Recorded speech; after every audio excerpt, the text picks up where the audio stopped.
Aí sim, minha galera abençoada, John Olocke na voz, pra gente desenrolar mais uma fita da saga de Gênesis. Hoje a gente vai pro capítulo 26 e se prepara porque o bagulho é tipo tal pai, tal filho.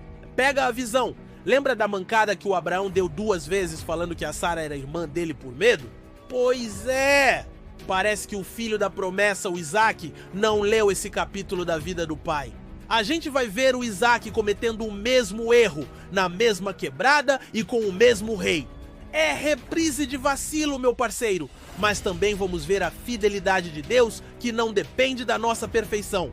Bora nessa que essa história é uma aula sobre medo, obediência e a bênção que persegue a gente. Se você já tá ligado que a gente aprende até com os erros dos heróis da fé, já esmaga o like aí embaixo e se inscreve para não perder nenhum detalhe dessa jornada. Bora! Se liga nessa fita. A treta já começa com um problema que a gente já viu antes. Bateu uma fome sinistra na terra, igualzinha a que rolou nos dias de Abraão. E o que o Isaac fez? A primeira coisa que veio na cabeça dele foi: vou descer pro Egito. O mesmo plano B que o pai dele teve. Ele foi até Gerar, a terra do rei Abimeleque, provavelmente o filho do Abimeleque que tretou com o Abraão. O mesmo nome, mesma quebrada. Mas antes que ele metesse o pé pro Egito, pá! O Senhor apareceu para Isaac e mandou o papo reto. Não desças ao Egito. Fica aqui nesta terra que eu te disser. Habita nesta terra e serei contigo e te abençoarei. Porque a ti e à tua descendência darei todas estas terras e confirmarei o juramento que jurei a Abraão teu pai. Tá ligado na potência disso? Deus falou, fica onde eu mandar que a bênção tá aqui e não lá. E Deus continua reforçando a promessa. E multiplicarei a tua descendência como as estrelas dos céus. E darei à tua descendência todas estas terras. E por meio dela serão benditas todas as nações da terra. Porquanto Abraão obedeceu a minha voz e guardou o meu mandado, os meus preceitos, os meus estatutos e as minhas leis.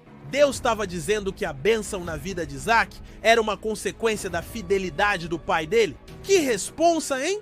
Isaac então obedeceu e ficou em Gerar. Mas aí, meu parceiro, o medo bateu forte. A galera daquele lugar começou a perguntar sobre a Rebeca, a mulher dele. E a Rebeca era daquelas que parava o trânsito, tá ligado? Formosa à vista. E o que o Isaac fez? Em vez de confiar no Deus que tinha acabado de prometer proteção, ele meteu a mesma fita furada do pai dele. É minha irmã! Ele ficou com medo de que os caras o matassem pra ficar com a Rebeca.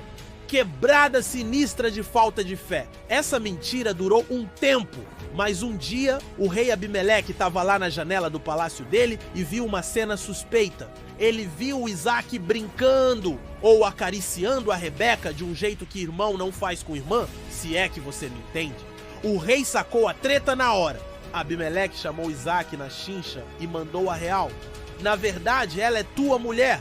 Como é que tu me diz que é tua irmã? E o Isaac, sem graça, deu a mesma desculpa do pai.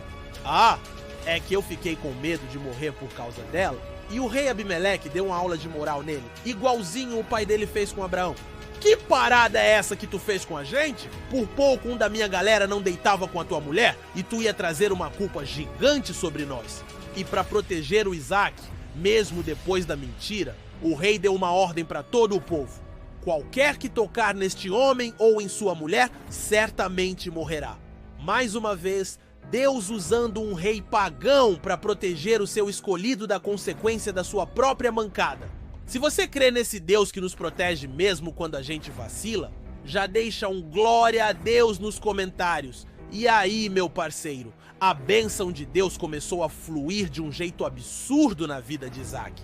Mesmo no meio da terra seca, ele semeou naquele ano e colheu 100 vezes mais, porque o Senhor o abençoava. O cara ficou rico, mas rico num nível que a gente não tem noção. Ele engrandeceu, foi prosperando, até que ficou poderosíssimo.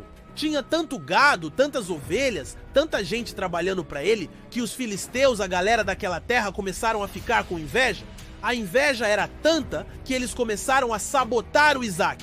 Eles pegaram todos os poços que os servos de Abraão tinham cavado e entulharam eles com terra. E o rei Abimeleque chegou pro Isaac e disse: vaza daqui, porque tu tá muito mais poderoso do que nós. Isaac, na humildade, não arrumou briga. Ele saiu dali e foi acampar no vale de Gerar e começou a cavar de novo os poços que o pai dele tinha cavado e que os filisteus tinham entupido. E ele deu aos poços os mesmos nomes que o pai dele tinha dado. Que honra a memória do pai! Mas a perseguição continuou. Os pastores de Isaac cavaram um poço e os pastores de Gerar tretaram com eles, dizendo que a água era deles. Isaac chamou aquele poço de Ezeque, que significa contenda. Cavaram outro poço e tretaram de novo. Chamou de Sitna, inimizade. Mas Isaac não desistiu.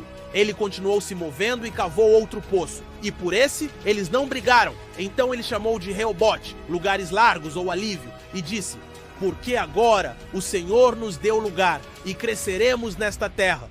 Depois que eu entendi que às vezes a gente precisa continuar cavando, continuar insistindo na paz, até que Deus nos dê o nosso lugar de alívio.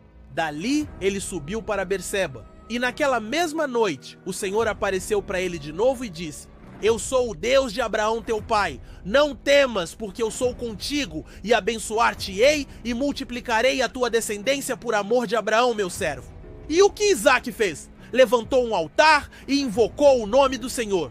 A história termina com o próprio rei Abimeleque indo atrás do Isaac para fazer um pacto de paz, porque eles viram que o Senhor era com ele. Que virada de chave! O cara que eles expulsaram por inveja, agora eles estavam correndo atrás para ser amigo? E aí, minha galera, que capítulo! Uma aula sobre como a bênção de Deus nos persegue mesmo quando a gente vacila e como a obediência de um pai pode abençoar um filho.